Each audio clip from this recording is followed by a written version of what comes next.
Por que os demônios pediram a Jesus pelos porcos?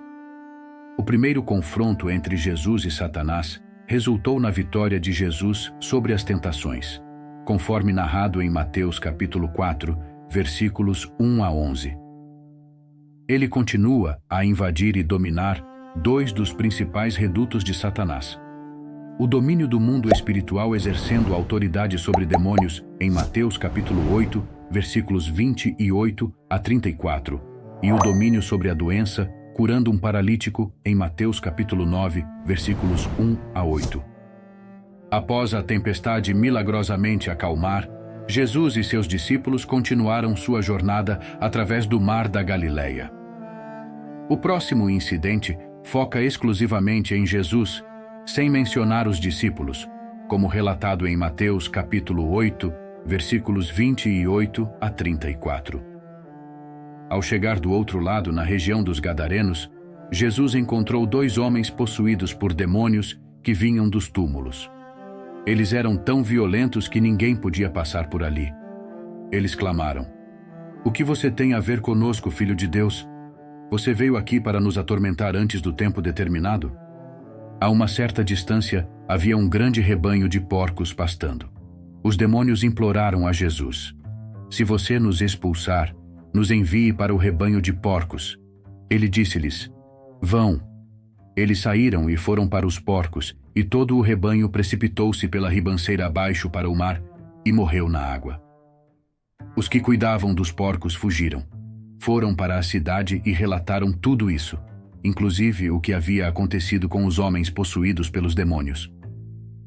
Então toda a cidade saiu para encontrar Jesus. E quando o viram, suplicaram-lhe que deixasse a região deles.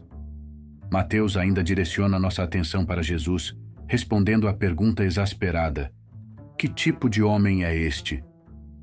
O grupo chega à outra margem, na região dos Gadarenos. Jesus agora está na Decápole, um território predominantemente gentil, o que explica a presença dos porcos, um animal considerado impuro pelos judeus. Quando Jesus chega à região dos Gadarenos, dois homens possuídos por demônios que vinham dos túmulos o encontram, como relatado em Marcos capítulo 5, versículos 1 a 20, e Lucas capítulo 8, versículos 26 a 39. Em Marcos capítulo 5, versículos 1 a 20, eles chegam ao outro lado do mar, na região dos Gadarenos. E um homem possuído por um espírito impuro encontra Jesus saindo dos túmulos. Esse homem vivia nos túmulos, e ninguém conseguia contê-lo, nem mesmo com correntes, pois muitas vezes ele fora acorrentado de mãos e pés, mas ele rompia as correntes e quebrava os ferros em seus pés. Ninguém era forte o suficiente para dominá-lo. Noite e dia, entre os túmulos e nos montes, ele clamava e se feria com pedras. Quando viu Jesus de longe, correu e caiu de joelhos diante dele. Ele gritou com toda a sua voz: "O que queres comigo, Jesus, Filho do Deus Altíssimo? Em nome de Deus, não me tortures."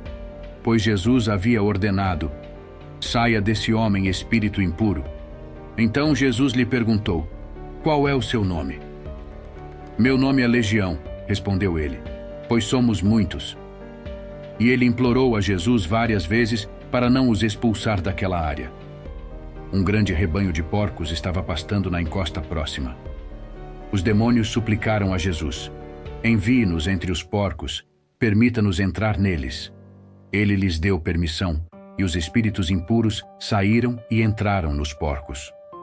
O rebanho, cerca de 2.000 em número, precipitou-se pela ribanceira até o lago e se afogou. Os que cuidavam dos porcos fugiram e relataram isso na cidade e no campo, e as pessoas saíram para ver o que havia acontecido. Quando chegaram a Jesus, viram o homem que havia sido possuído pela legião de demônios, sentado ali, vestido e em seu juízo perfeito, e eles ficaram com medo. Aqueles que viram contaram ao povo o que acontecera ao homem possuído pelos demônios, e também sobre os porcos. Então as pessoas começaram a implorar a Jesus que deixasse a região deles. Enquanto Jesus estava entrando no barco, o homem que havia sido possuído por demônios implorou para ir com ele. Jesus não o deixou, mas disse: Volte para casa, para o seu próprio povo, e conte-lhes quanto o Senhor fez por você e como teve misericórdia de você. Então, o homem partiu e começou a contar na Decápole quanto Jesus havia feito por ele. E todas as pessoas estavam maravilhadas. Grandes multidões da Galileia, da Decápole, de Jerusalém, da Judéia e da região do outro lado do Jordão seguiram Jesus. A situação era perigosa, porque os dois homens eram tão violentos que ninguém conseguia passar por ali. Eles eram conhecidos e temidos pelo público em geral. Os demônios, assim como Satanás, rapidamente reconheceram o status de Jesus como o Filho de Deus, como narrado em Mateus capítulo 4, versículos 3 a 6. Este é um título que os discípulos eventualmente usarão quando desenvolverem uma melhor compreensão de sua singularidade, como aquele que o Pai revelou ser seu Filho amado, de acordo com Mateus capítulo 16, versículo 16. Mas vindo dos demônios, o uso do título anuncia o reconhecimento deles de que outro reduto de Satanás, o mundo espiritual, está sendo invadido e dominado. Os demônios contrastam com os discípulos no versículo 27, pois sabem quem é Jesus. No entanto, apesar dessa compreensão, eles permanecem demônios. Conhecer Jesus, mas odiá-lo, é demoníaco. A pergunta que os demônios fazem a Jesus pode ser tanto dura quanto gentil, dependendo do contexto. Em Marcos 1, versículo 24, é apresentada de maneira odiosa e temerosa. O título Filho de Deus provavelmente deve ser entendido em seu sentido mais rico. Os demônios reconhecem Jesus não apenas em termos de seu poder, mas também de sua pessoa. Ele era o Messias, o Filho de Deus. A segunda pergunta indica que as hostes demoníacas serão torturadas e rejeitadas eternamente, como em Judas 6. Ao fazer a pergunta, eles reconhecem que Jesus é aquele que realizará esse dever judicial no momento designado, confirmando assim o pleno significado de Filho de Deus. O fato de Jesus estar limitando sua atividade antes do tempo determinado indica que a expulsão de demônios por Jesus foi um sinal de que o reino estava se aproximando. Esses demônios parecem estar bem cientes de um tempo predeterminado para o julgamento das tropas de Satanás. O que queres conosco, Filho de Deus? Eles gritam. Você veio aqui nos atormentar antes do tempo? Isso prenuncia a chegada do reino, bem como a invasão e conquista dos redutos de Satanás. Apesar de a hora do juízo final aguardar o retorno glorioso de Jesus, como em Mateus 4, versículo 17, e Mateus 12, versículos 28 a 34, os demônios imploram a Jesus para aceitar sua proposta, o que ele faz. Após receber permissão de Jesus, os demônios deixam os homens e entram no rebanho de porcos. Quando os demônios entraram no rebanho, os porcos enlouqueceram e se precipitaram de um penhasco para o mar da Galileia. Ironicamente, a tentativa dos demônios de evitar o castigo eterno levou à destruição de seus hospedeiros terrenos. Jesus não tinha motivo para não aceitar sua proposta, pois isso servia aos seus propósitos.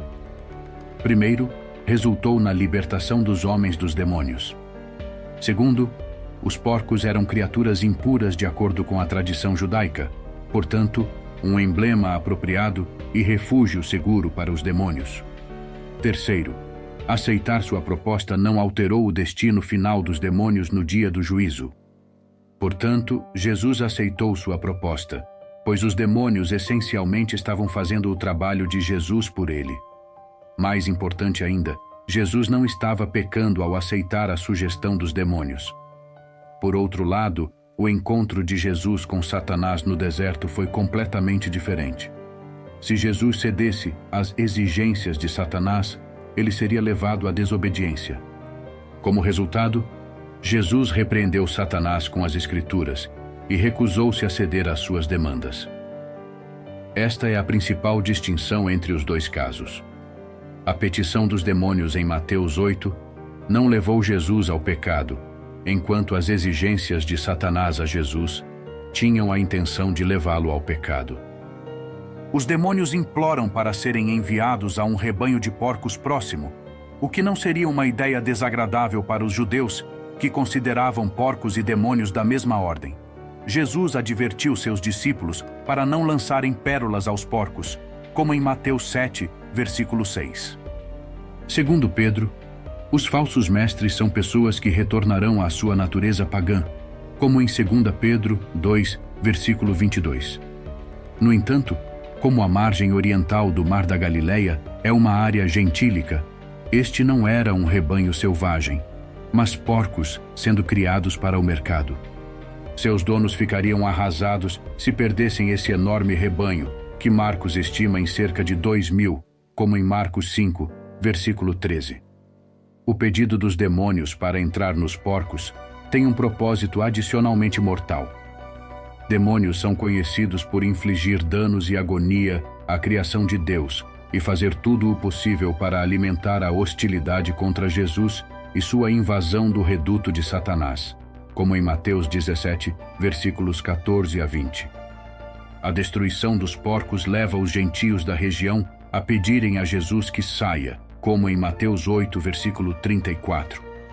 Esta resposta é um triste comentário sobre a perversão de seus valores, pois se esperaria que eles se alegrassem com uma vitória sobre os demônios de Satanás.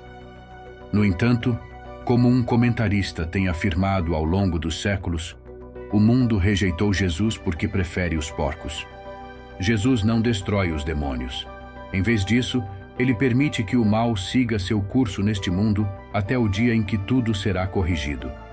O resultado do exorcismo não é mencionado em Mateus, mas Marcos e Lucas observam que o homem possuído pelos demônios dos Gerasenos suplicou para se juntar a Jesus.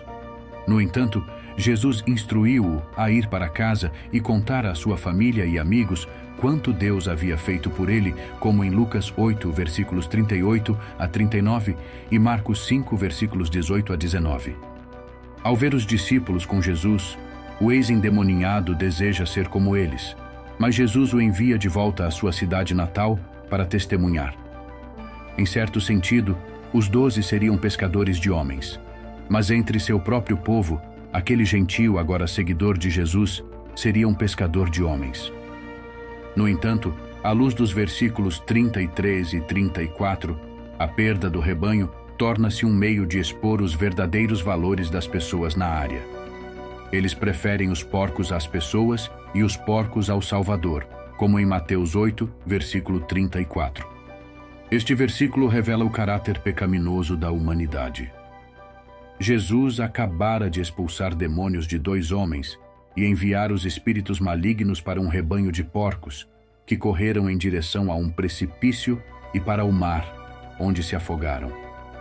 Quando os pastores contaram o que aconteceu aos habitantes da cidade próxima, toda a comunidade ficou enfurecida com o Salvador. Qual era o principal problema deles? Era o potencial declínio econômico e a perda de negócios. Eles estavam mais preocupados com seu bem-estar econômico do que com sua saúde espiritual. Quando viram Jesus se aproximando da cidade, pediram-lhe que partisse.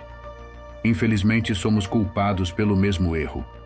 Nos acostumamos a viver com o pecado e não queremos pensar em Deus removendo-o, especialmente se isso significar perder prazeres percebidos ou renda. Mas manter o pecado é uma das coisas mais tóxicas que podemos fazer. O fim desta história é significativo em sua totalidade. Mostra mais uma vez que o ministério de Jesus não se limita aos judeus, mas prefigura a missão aos gentios. Também mostra que a oposição a Jesus não é exclusivamente judaica. Nesse sentido, confirma que os oponentes em Mateus não são escolhidos com base na raça, mas sim de acordo com sua resposta a Jesus. Refletir sobre nossa propensão ao pecado e resistência em permitir que Deus o remova, especialmente se isso implicar na perda de prazeres ou renda, está profundamente enraizado nas Escrituras. A Bíblia frequentemente aborda o conflito entre os desejos terrenos e a obediência a Deus. Em Mateus 6, versículos 19 a 24, Jesus fala sobre a impossibilidade de servir a 2 mestres enfatizando que não podemos servir a Deus e as riquezas ao mesmo tempo. Este ensinamento destaca a ideia de que a lealdade ao pecado e a busca por ganho material podem nos afastar de Deus. A história dos Gadarenos, onde os habitantes preferem sua economia baseada em porcos a Jesus, ilustra um padrão recorrente nas Escrituras, onde as pessoas muitas vezes escolhem interesses mundanos em detrimento do que é espiritualmente correto. Em Romanos 12, versículos 1 e 2, Paulo exorta os cristãos a não se conformarem com o padrão deste mundo, mas serem transformados pela renovação de suas mentes, para que possam discernir a vontade de Deus. Isso sugere que a resistência ao pecado e a transformação espiritual são fundamentais para a fé. O ministério de Jesus se estendendo aos gentios é um tema central no Novo Testamento. Efésios 2, versículos 11 a 18, discute como Cristo removeu a barreira entre judeus e gentios, criando em si um novo povo. Esta inclusão dos gentios na promessa de salvação reflete a universalidade do amor e misericórdia de Deus. Reforça a ideia de que a oposição a Jesus e sua mensagem não se baseia na etnia ou origem cultural, mas na disposição do coração para respondê-lo. A narrativa em Mateus também destaca que a oposição a Jesus transcende as barreiras raciais e culturais. Portanto, o episódio dos Gadarenos e as lições subsequentes destacam um princípio fundamental do cristianismo. A salvação e a verdade de Deus estão abertas a todos, e o verdadeiro obstáculo é a relutância humana em abandonar o pecado e seguir a Cristo.